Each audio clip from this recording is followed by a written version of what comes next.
Hi, this is Sean McBride. We're at Revival Skate Shop here in Ogden, Utah. Today we're going to talk about what size longboard to get.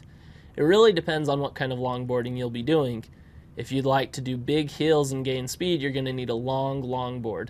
The length will help you keep your stability and make you go faster. You'll also want to think about getting big wheels. Big wheels will keep your stability, speed, and will roll right over rocks and other obstacles nicely.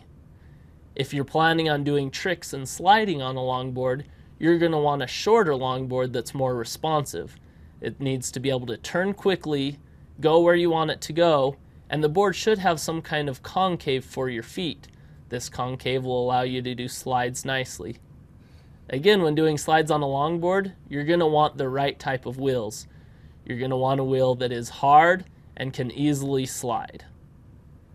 So really, when it comes down to it, the length of the longboard depends on what kind of longboarding you'd like to do.